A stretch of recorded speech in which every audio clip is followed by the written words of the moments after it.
We got Tim on the line here. What do you want to ask him? Once you get past the initial friends and family investing, what kind of realms have you taken in other than them recommending the next guy? If you're talking about social media, that's a whole can of worms that we could talk about. Brian's really good at this. There's a lot of people in the space who understand the power of social media, and LinkedIn is probably the best for this business, right? You have to put yourself in the right environments like the LinkedIn, but then you have to be persistent and consistent, because it's a little bit about what you know. It's more about who you know, but it's most about who knows you, Jordan. And so until you get people to know you, until you're able to get out there and share your story with people, you're guaranteed you have not exhausted your first degree network yet.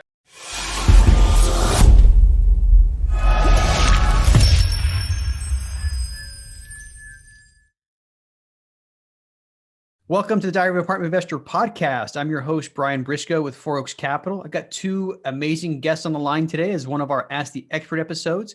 We got Tim Kelly and we have Jordan Grigg on the line. So first, Tim is a real estate investor and educator, best-selling author, speaker, and recently separated from the United States Navy as a chief petty officer. Tim is now a senior managing partner of both Kelly Housing Group and ADPI Capital, where he and his partners invest and syndicate multifamily property in the affordable and workforce housing spaces with a focus on apartment communities, mobile home parks, and storage facilities. So that said, Tim, welcome to the show. Ryan, appreciate you, man. Yeah. Long time coming. Let's have a fun conversation and look forward to diving into Jordan's journey here. Let's do this. I know. I mean, this is long overdue. When I first started the podcast, I made a short list of names and your name was on it. And I thought, okay, we got Veterans Day coming up. I'm going to have like one episode a day on Veterans Day. So I pushed you and a couple other guys to the side thinking we'll come up with Veterans Day, but changed my mind on that Veterans Day thing. And so apologize for the delay, but we finally got you. And that's, I think, what's important. But what I'd like to talk about first is ADPI, active duty passive income. It's something that I've gotten a lot of value, and I think you're one of the founding members, right? Can you tell us a little bit about that? Yeah, ADPI, education is at our core, and what we do, we are educating and inspiring, guiding, coaching, mentoring veterans and active duty members, whether you're a spouse, family member, military affiliate at all. We're just helping them experience and work through their wealth building journey through mostly investing in real estate. And that starts with the financial education that none of us get, and going through school and in our society. So the financial foundation stuff, the credit stuff, that's all free resources. We have a best-selling book that's free, and then we have like a residential track of an academy and a mastermind for residential, single family, and turnkey and stuff like that. And then we have a commercial and multifamily track, which has an academy and a very robust mastermind. And then, like I said, education is at our core. We have that very much thriving and growing. And then we were listening to our community, because it's almost 20,000 members in our Facebook group, and like it's just rapidly growing. But they needed financial services like mortgage and insurance, and they needed to be connected with agents that were actually understood the military lifestyle and investing. So we also built a network. So it's kind of like a one-stop shop, and just education is at our core, for vets, by vets, and we're just super passionate about it. But yeah, co-owner, and now I'm the VP of education for ADPI. Nice. And one thing that I do appreciate, and incidentally, a little too late for me just because of where I'm in my career, but the network of real estate agents. Military moves every 2 to 3 years on average, I'd say. And, you have to go through that buying or selling or finding a new place to live. But, around every major base, you guys have a network of agents that you can refer people to that have been vetted and are solid, good people. So I love that. I love what you guys are doing for the active duty veteran community. If we got a veteran, listening or active duty listening, how can they find you guys? Yeah, absolutely. The best way to do it, all the free resources, just go to activedutypassiveincome.com. Military House Hacking is the name of our best-selling book. It's a number one best-selling book on Amazon. It's free. You can download it. We're coming out with a 2.0, but just go to the website. The VA loan mastery course is free. Most of the vets have no idea that they have a VA loan available to them that can get them into a house for 0% down. Not just a house, a 4-unit property, and living in 1 unit for 0% down. Even wrap rehab into that VA loan if you find the right lender. So there's just you don't know what you don't know. So go to ADPI, activedutypassiveincome.com. Listen to the podcast. It's free. Join the Facebook group. It's free. It's just a lot of vets that are kind of crossing paths and sharing knowledge with each other. So. I got to say, podcast episode number 150 is by far the best one ADPI has ever put out. So guy named Brian Briscoe on it. Yeah. I mean, amazing, right? So, but anyway, I love what you guys are doing. Anyway, we won't go into that too much more because we want to talk more about you and your background. So let's just slightly shift gears and tell us about you. Yeah. I mean, Brian, you kind of nailed the high points. I grew up in the Chicagoland area, joined the Navy when I was 21 back in 2005. And, just been traveling the world and deploying and just meeting amazing people. And I just rapidly went through the ranks, but I never really was comfortable and I never really enjoyed it. And I was never really, I never found fulfillment in what I was doing. I knew there was more. And I was always trying to figure out ways to, create a side hustle or do something. And then on a deployment in 2014, I read a stack of books about building wealth, and I just kept seeing the real estate come up as a topic that anybody can get into, and you don't need a whole lot of credit. You can see knowledge and hustle. I'm like, I got all that, right? So I could just learn. I dove into the education when I got off that deployment. I paid a lot of money for education and coaching to the Rich Dad organization, and it got me to where I am today. So there's no complaints, and then I couldn't really get traction because I was learning too much about all things real estate, the wholesaling, the flipping, single family, multifamily, commercial, mobile home parks. And I never really picked one. And then when I chose one, that was large multifamily and mobile home parks, and I honed in and focused, that's when I started getting traction. And while I was active duty, I owned, control, or helped close over 1,200 doors, which is why one of the reasons why I was able to get out, at 15 years as a senior enlisted leader. Most people, my chiefs in the mess and my leaders look at me like I had two heads, like, what the heck are you getting out 15, right? Because they don't understand the hustle. They don't understand I was building this empire for the last 4 or 5 years to set myself up. And I had an option to get out and I wanted to. I wasn't passionate about what I was doing in the Navy, but I'm passionate about, investing, building assets, and then everybody the value and helping other military members achieve their financial freedom goals. That's almost unheard of. I mean, it really is. I mean, everybody has a line in the sand, and my line in the sand was 12 years.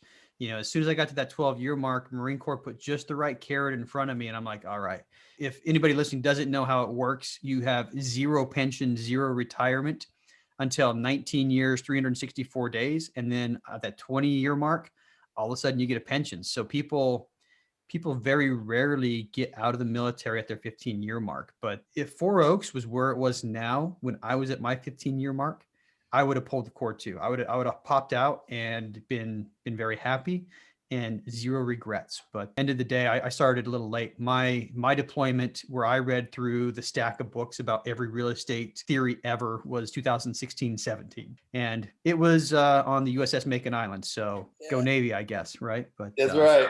And I have to say, the reason why you say, hey, if I were in 15 years where Four Oaks is now, I would have got out, is because you understand time and the value of time, and that fact that more money is going to give you options and freedom, and that gives you more time, right?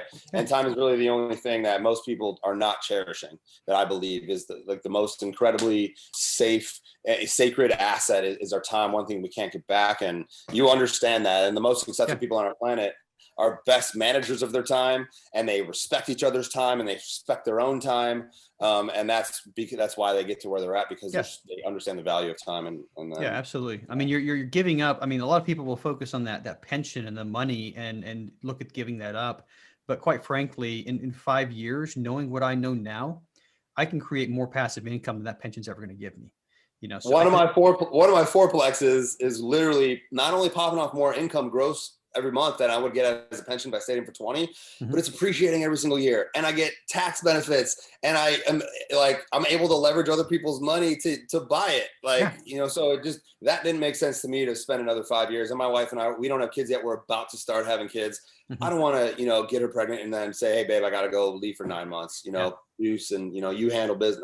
Just didn't want to put her in that situation, man. And luckily I had options. So, and quite frankly, I've done that one too many times. I came into the Marine Corps with 2 kids, and, it, a very low moment. Everybody has, I'm not saying my rock bottom was dramatic or anything, but, for me, I guess what was closest to a rock bottom happened on a ship on somebody's birthday, in the middle of one big body of water. I don't remember where it was exactly, but yeah, I mean, putting your family through that every time you deploy, and knowing that the Navy, Marine Corps, Jordan's an Air Force vet. I'm sure the Air Force is the same way. They can tell you, hey, you're deploying tomorrow, grab your bags.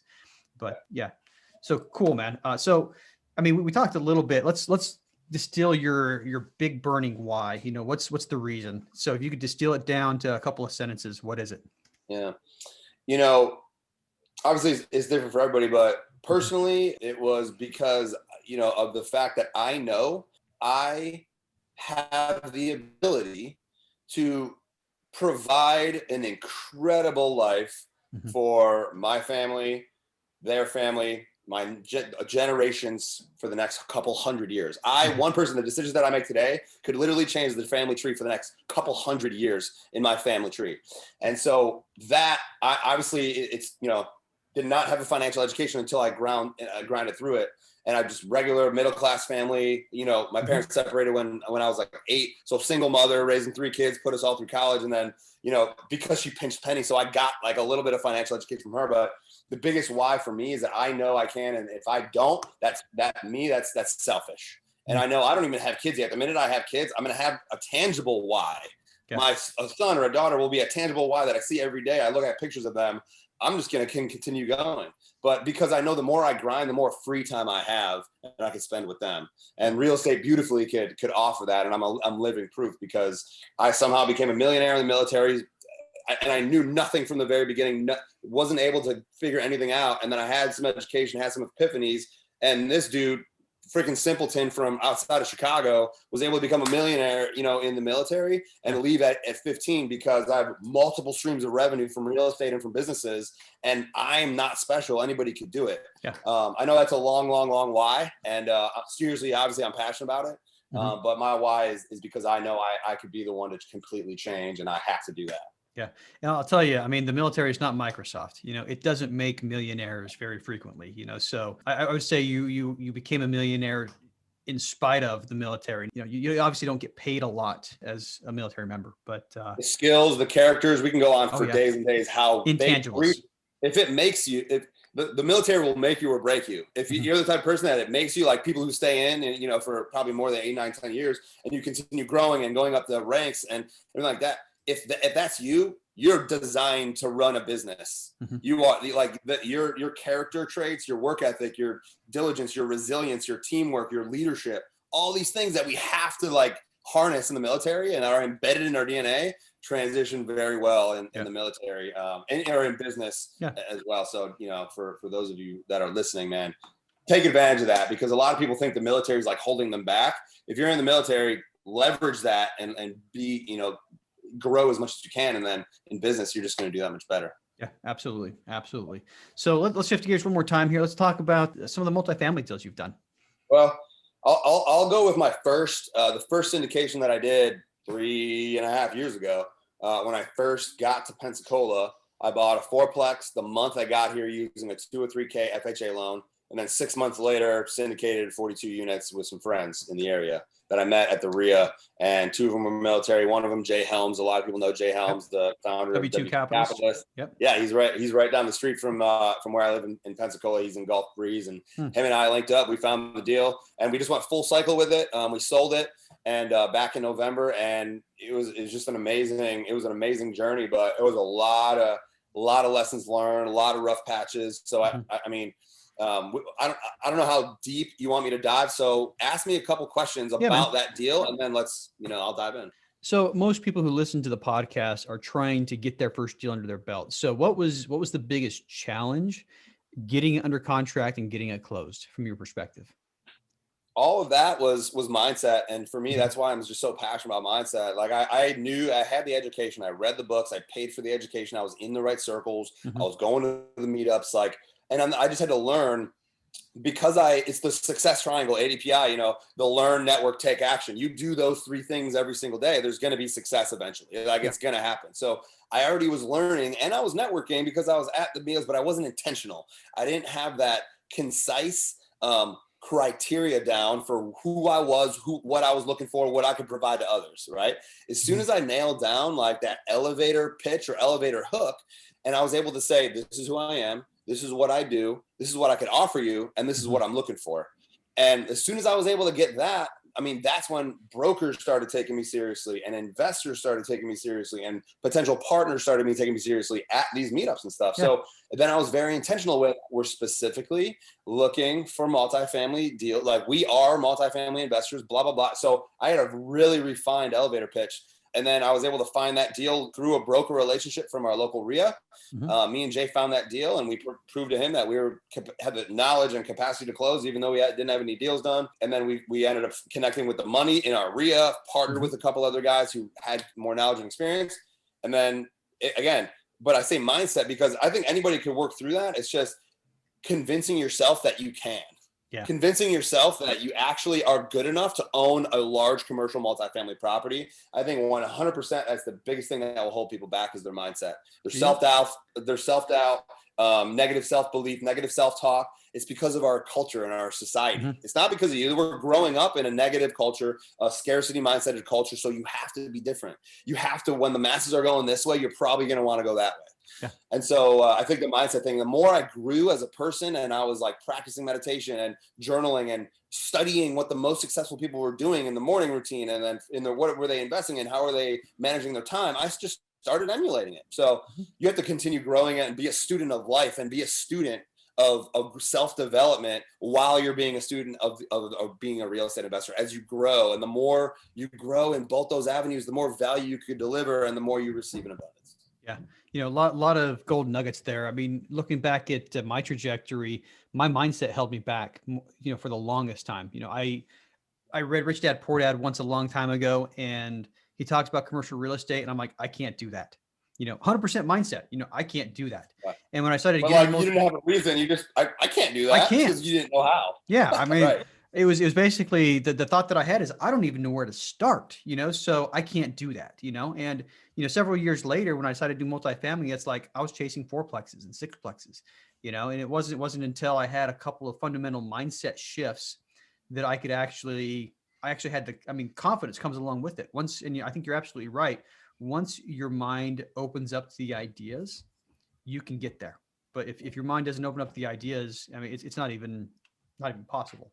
So yeah, my partner Adam has one of the most simple quotes, and it's just so strong. Adam Labar, the other co-founder of the multifamily mastermind stuff.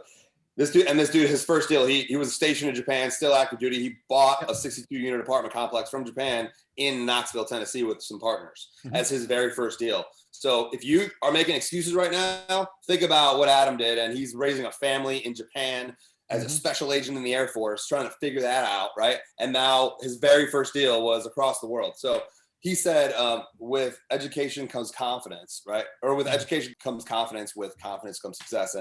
And the more confidence you have, you're going to be able to go in there, but you're going to need to educate yourself. And that building that mindset on top of educating yourself is just totally just going to give you that ability to just believe in yourself. Like then you have to start seeing it, and then you can be able to go talk to brokers and have that conversation because you don't already know how to talk about NOI and debt service coverage ratio and how to raise capital and value. Like these are these fundamentals that anybody could learn, but it's the mindset that holds so many people back. And that's why I'm such an advocate for taking time every single day to grow and to be quiet and be present and just think and visualize success, Yeah. So speaking and visualize success, what are you visualizing as your next steps? What's next for you? So active duty passive income is where I'm spending like 80% of my time just growing and putting so much sweat and blood and tears and just energy into just creating the best products and services and support. And I'm becoming a certified high performance coach to better understand and dig deeper and help all of our members at a different level. But just growing that mastermind, creating another next tier level in the mastermind where we're offering more of our one-on-one time to our members who want to join or who qualify to join that top tier. Like, I think we're going to call it like the Wardroom or the XO something. We're going to do some corny some corner instead of like, iron council. So that, and then continuing to buy assets, in the background, the asset column has to continue to be stacked. We're going hard in apartment complexes and mobile home parks. We're getting a lot of deal flow, but we're spending so much time on building the community, but we have to continue to build assets and buy assets. So not only could we obviously continue to build our empires, and this is what we're promoting and advocating for, but to show all of our members, like, look, this is what we're doing. This is how it's done. This is how we find the deal. This is how we raise capital. So that's kind of where I'm at. But there's a lot of other things personally and professionally, but for business and real estate stuff, that's pretty much it.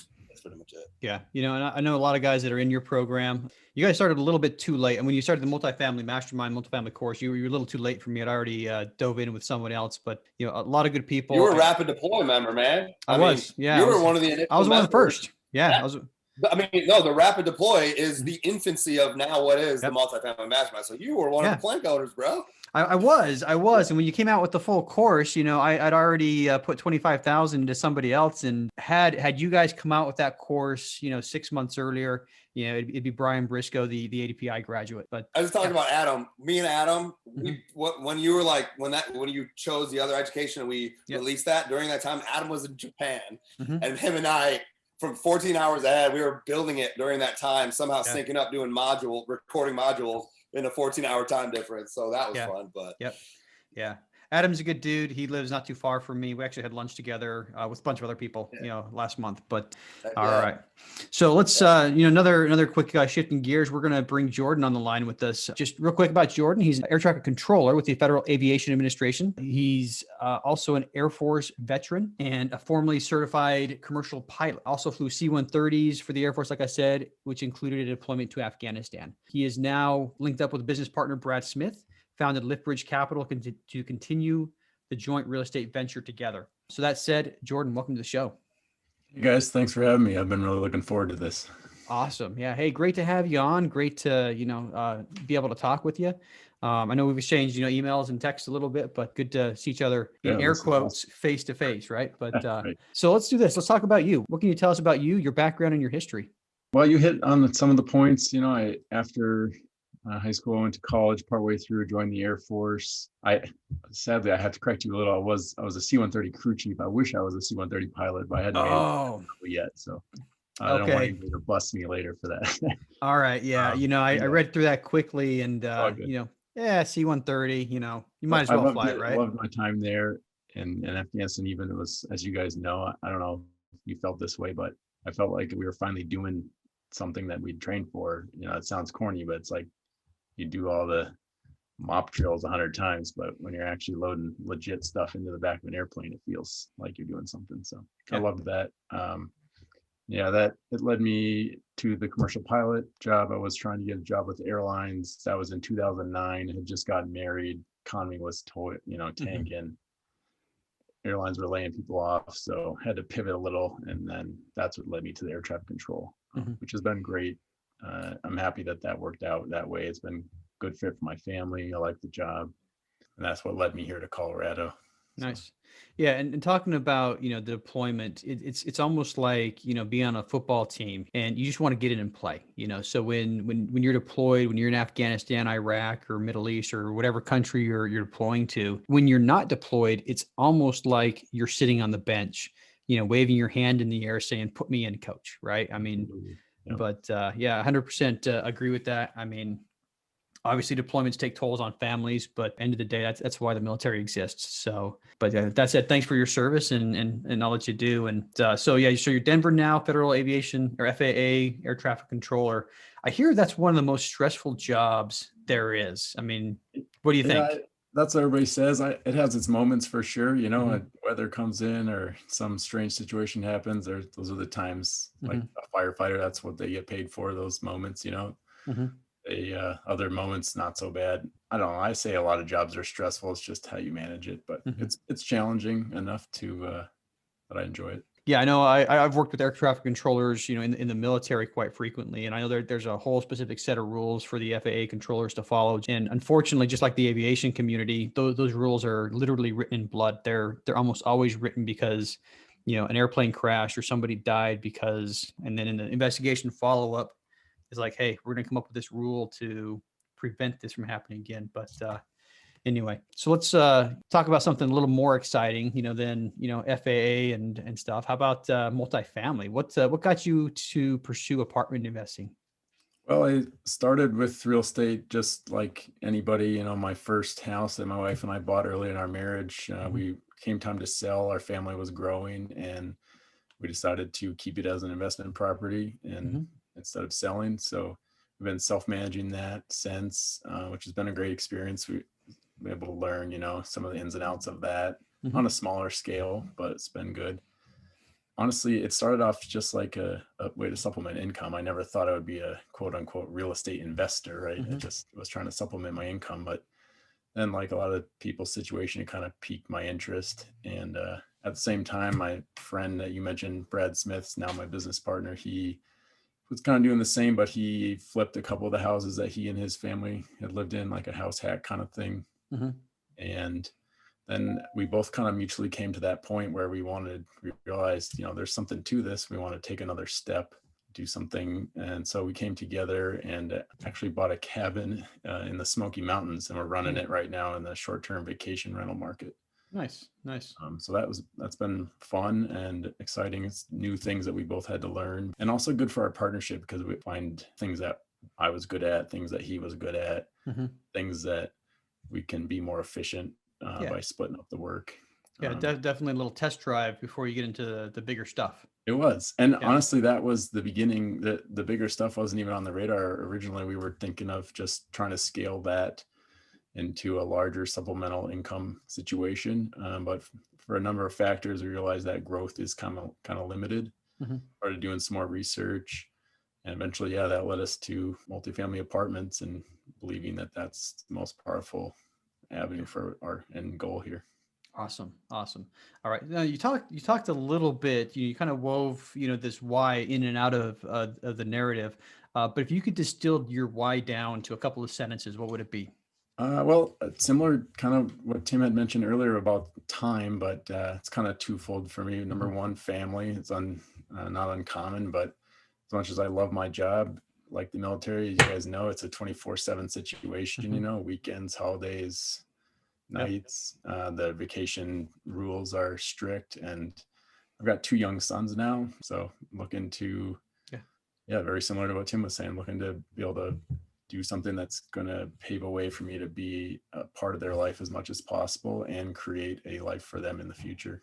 Awesome. And then just another follow-up, I guess also the second factor was just frustration with the status quo investment options out there. Everything's rooted to the stock market, and 401ks, mutual funds, they have their own pitfalls. And I witnessed it myself. I watched guys retire in the midst of these last 2 recessions that we've worked through, and by no fault of their own, they'd worked their whole life. And then right before they retire, there's a recession, and their nest egg dries up. Basket of eggs. So I want to avoid that, or at least diversify a little. And like I said, I think multifamily is the way to do it. Yeah, I agree wholeheartly. All right, here comes my favorite part of every podcast.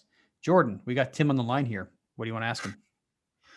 Well, I feel like we could do this for 2 hours, but try to pick a couple of things that might be able to learn from you. First of all, I was just wanted to ask you about capital raising in general. It's kind of a 2-part thing, but are there situations that you've been in? I'm sure there have, and what techniques might you be able to share? You speaking with somebody who's interested, you're syndicating a deal, pitching it to them, but it seems like they need something extra to commit, like a hook, or I don't mean like a secret, but is there something that you have found effective with people that definitely sound interested? They have the means, but they just aren't totally there.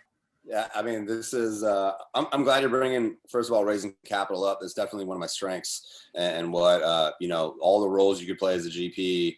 One of the things I mostly bring to the table, in addition, really just on the acquisition side, but raising capital, dude, it's all mindset. It really is all mindset. And the reason why I'm saying that is because, first of all, you have to go at it like you're not asking for money, right? That you're definitely not looking for money. You're not asking for money. You are actually searching for the investors who will understand this amazing opportunity to invest that you're offering.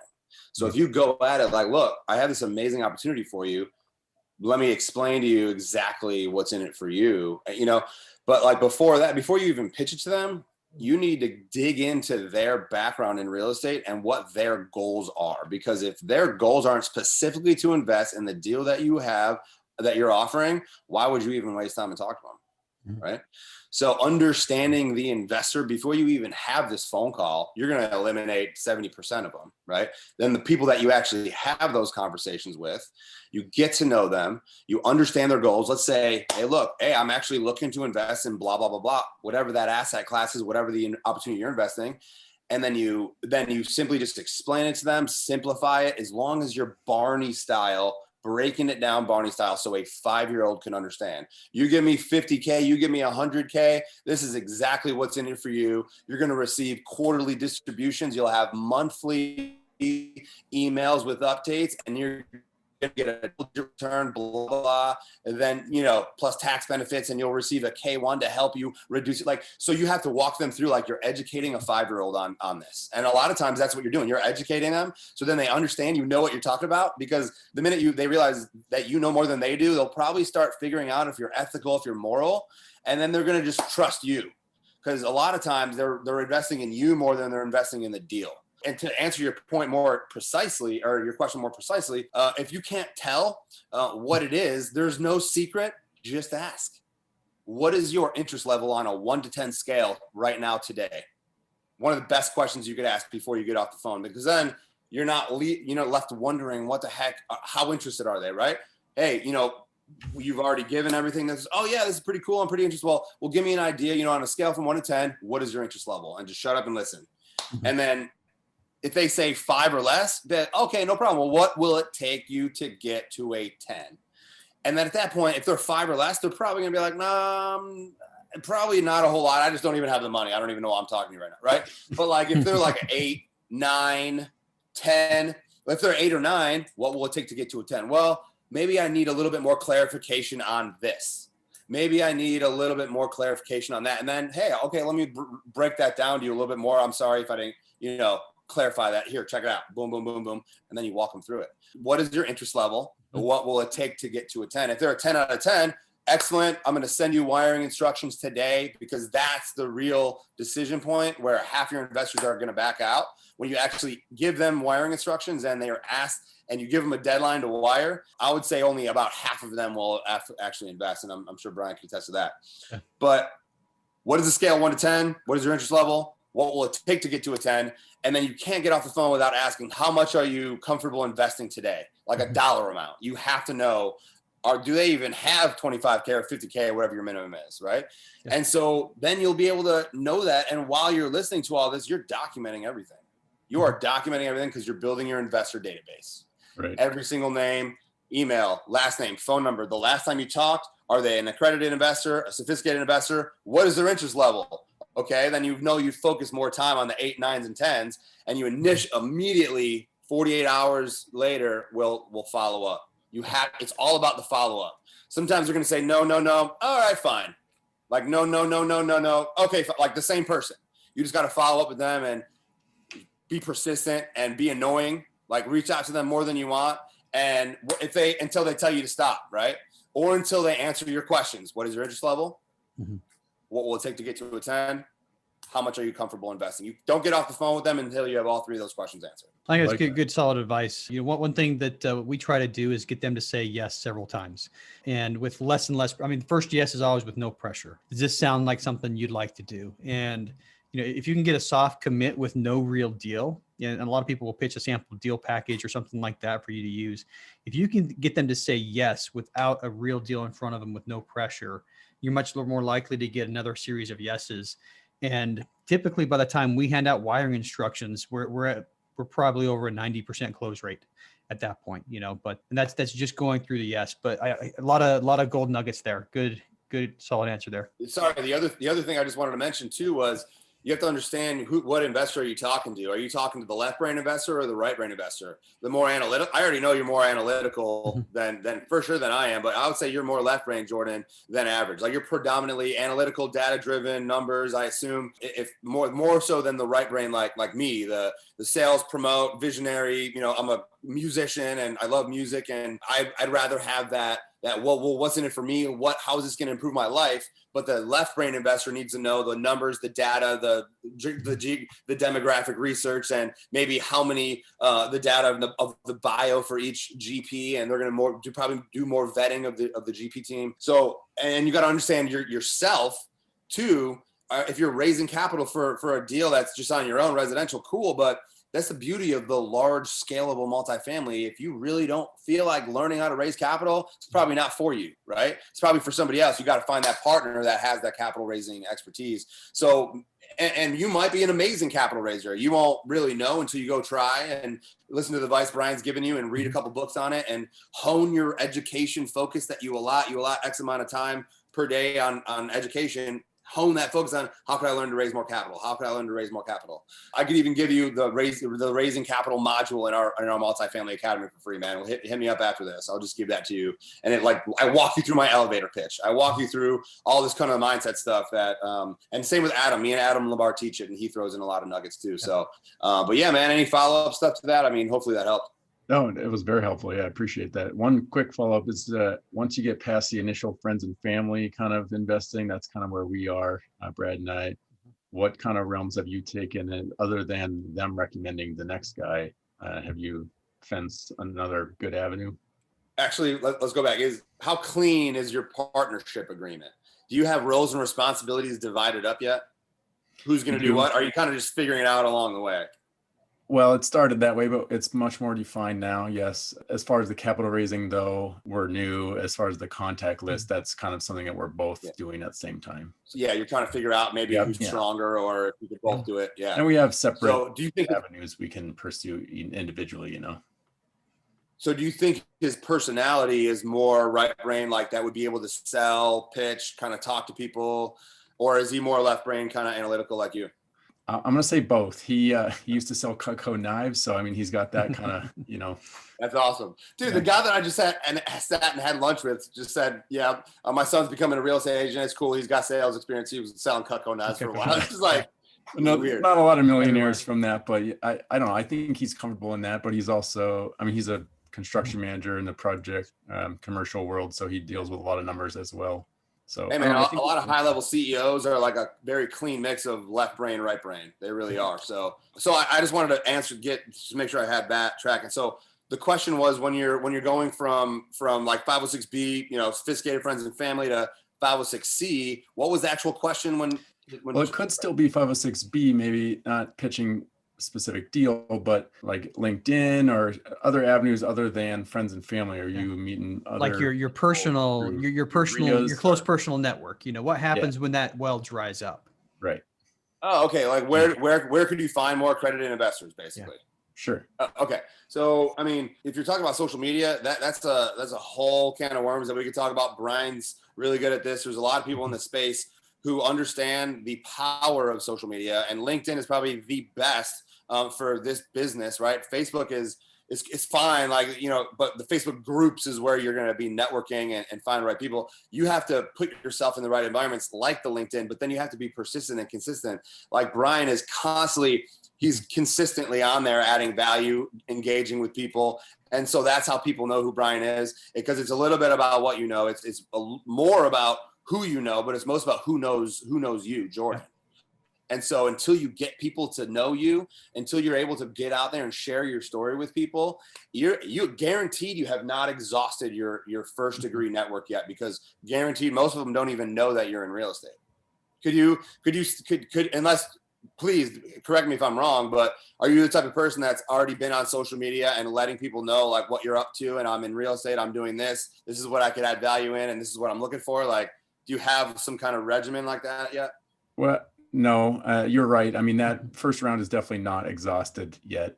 I'm just thinking ahead, but yeah, I'm hoping that will lead to, relationships, which will lead to a recommendation relationship. Yeah. Hey, I mean, honestly, you haven't exhausted your first degree networker until you scroll through every single contact in your phone, and you call. If you don't even remember who it is, call me like, hey, this is Jordan. I had you on my phone. I can't remember how we connected, but I just wanted to share something exciting with you. Yeah. Do that with every single person in your contact list, guaranteed you raise millions of dollars. I was going to say, something I had to overcome is I started reaching out to those first degree people, And I'd say, hey, I'm getting into multifamily and blah, blah, blah. And the question that I most often got from the other person is, aren't you still in the Marine Corps? Or wait, you can still do that while active duty?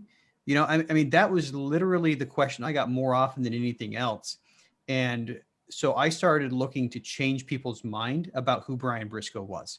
And that's where I started the social media campaign. It was just, I want everybody to know that I'm still active duty Marine, but I am also a real estate guy. I am also a guy that they can turn to for multifamily investments. And a lot of people that I know from, I mean, we're all three of us are military. We know how that works. You're with somebody for, a year and a half, they get transferred, you get transferred, you don't see them for several years, but the social media campaign, just putting that out there on social media, I've got people I haven't seen in years because we were together in San Diego, or we're stationed together at Cherry Point, that are coming out of the woodwork and saying, I want to invest with you. So, it's social media is a powerful tool. It's not the only way to do it, but I think at some point you need to make sure people know that you're not Jordan, the FAA air traffic controller at the FAA. You're not just Jordan. You are also Jordan, the multifamily investor. And once they understand that, it's going to be a lot easier to raise capital. And as far as the mindset goes, once your mindset changes to Jordan, the real estate investor, it's going to be a lot easier. Yeah. That transition, I believe, is actually in progress. I mean, it's amazing how only a couple of years ago it wasn't a thought in my mind, but. All right, Jordan, give me in 15 to 20 seconds, what is your elevator pitch? If like a random investor or a broker was, sitting right next to you at a conference or whatever, hey, Jordan, who are you? What is your story? Oh boy. Well, I would tell them that, like I said, I've been frustrated with the status quo investments, and I've been looking for something better for my family. And that led me to multifamily real estate, which I think is the most powerful option out there. And it has benefits that, like you mentioned, tax benefits that are shared amongst all investors, reliable returns, an actual physical asset that the investor gets to be an owner in. Why should I invest with you? I know a lot of syndicators. Why should I give my money to you? Well, it's not just me. We built a team of people with experience in different realms of multifamily real estate, and we're 100% committed in moving forward with it. I think, dude, you're right on the right track, but there's no conviction, man. There's no, you're not confident enough yet. And I think this is really where the issue is. The coolest part is that all you got to do is brush up on that.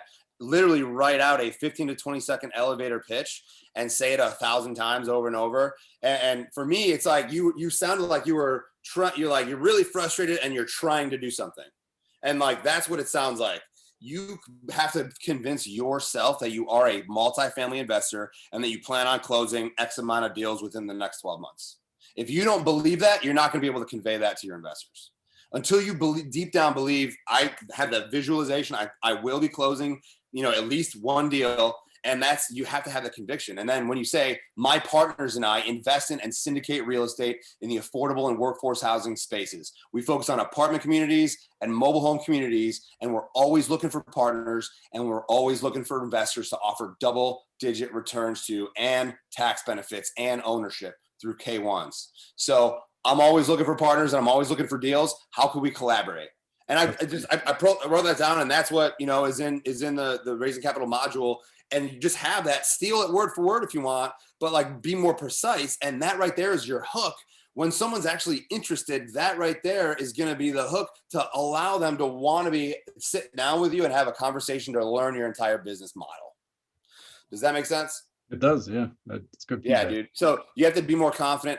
I am a multifamily investor. We plan on closing a deal within the next 6 months. It's whether or not you want to be a part of it. It's kind of like the vibe you're given. Like, I'm offering you an opportunity, and if you don't want it, cool. I need a lot of no's to find the yes. You're not saying these things, but you have to come at it like, look, I'm offering you this amazing opportunity. We only got a couple spots left. Minimum investment is this, but you don't even want to pitch it until you get to figure out what their goals are. And literally, man, the best thing you could do is not even worry about the deal, not even worry about what you're offering them until you pre-qualify them using the FORD acronym and getting to know them using family, occupation, recreation, and dreams. If you don't know those things about a person, you shouldn't even introduce the deal to them yet. And then if they didn't even mention real estate and say, hey, well, tell me more about your specific real estate goals, and then just shut up and listen.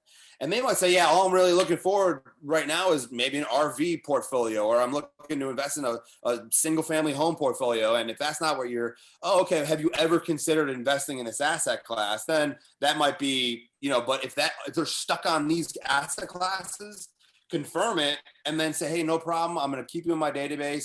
I'm going to continue sending you deals. I'm going to continue presenting you opportunities, because all that value that you deliver to them might change their mind and want, be more interested in you and stuff. I know I kind of went on and rambled on a lot, but no, I'll be rewatching this later to get it all. So I appreciate that. Good. Let me ask you a question about the middle kind of part. Can you share maybe a couple of surprises or something that you had to overcome that was different than your initial business plan and executing of after you purchased the building, and how it ended up going? Yeah, I mean, this is something, I just did a whole presentation on the full cycle deal breakdown that I did last night at my mastermind. I had one of my partners come in and we kind of went through the whole thing. It was a lot of struggling, a lot of lessons learned, but the word surprises, I know what you're asking, but I'm going to tell you right now, but I think especially three of us being in the military and experiencing what we've had to, nothing is really surprising. Everybody that experienced 2020, nothing should be surprising. And so I wasn't really surprised by much, but I was just, I just, that one term for whatever reason isn't fitting in where I'm going with this. So it's more like just lessons learned and learning really what the process is. And you're not going to learn about the whole process. And maybe you might not even learn what roles you want to bring to the table until you go through one, maybe two, maybe three deals. And you might not find the right partnership until you go through a couple of partnerships. You might not find the right broker unless you go through a handful of brokers. But what I would have done different for this specific deal, let's just say this 42 units, the first syndication that I did, we just sold, we had to fire the first property manager. We vetted them hard, and they were in single family, and they were really good in single family. And they say, hey, we plan on going up to multifamily, and we want to do this and want to do that. They convinced us that they would be great. Had to fire them. They weren't willing to change their behavior and deviate from the residential mindset, because it's completely different from a management perspective. Yeah. And so I had to fire them. And luckily, our relationship that we had, we were able to replace them as a property manager. But then our GCs, we had to fire a couple of them, and it really, really hit our bottom line. So at one point, we thought we were going to just say, let's cut our losses. We'll just let our investors know we won't be able to pay them back and this and that. And then we ended up the GPs came out of the pockets to loan, a couple $100,000 into the property. And now we just sold it and gave all of our investors, over 100% returns. And all the GPs got a very nice payday. But there was a lot of lessons learned. The biggest ones were probably property management. And with that, building relationships with City Hall during your due diligence period, having it as a standard operating procedure, meeting everybody from planning and zoning, the city inspector, economic development, make sure city council, make sure they all know who you are and what your plan is before you go in there and do it. Property management, put more effort than you want to in screening the property manager, because they are the face of your asset. They are the ones that will essentially be financially responsible for your asset when you're not there. And so that's truly probably the two biggest things right now. All right, we're about out of time. This has been a lot of fun. I got one question for each of you. Tim, you go first. How can listeners learn more about you? Check out activedutypassiveincome.com. I mean, I'm always hanging out in the military mastermind Facebook group, and then the big Facebook group. Check us out there. You can hit me up on Facebook, and then Instagram, it's at the Timothy Kelly, LinkedIn at the Timothy Kelly, and then my website is thetimothykelly.com. But right. If you're listening to this and you're inspired and you want to learn, just shoot me a text, man, and we'll hop on a call, 847-910-9161. Right. Just shoot me a text. Let me know you heard me, and I'll just hop on a call with you and give you a free strategy session, whatever you need. All right. And if you're listening, that's all going to go in the show notes. So, tap, swipe, tap, and you'll be in contact with Tim. Jordan, same question for you. How can listeners learn more about you? Yeah, I'd love to talk with anybody who, is looking for something better as far as their investment future. You can email me at jordan@liftbridgecap.com. You also go to that website, liftbridgecap.com/report. we have a report on some of the things that we've identified, the pitfalls of pitfalls of mutual funds and 401ks, and why we think this is better. So check that out, liftbridge.com or cap.com/report. All right, awesome. And same thing, we're going to have a link to that in the show notes. So interested in that report, go ahead, go to the website, download it, check it out, see what they got to say. So, hey, thanks a lot, guys, for coming on the show. I really appreciate your time. And this has been a really, really good conversation.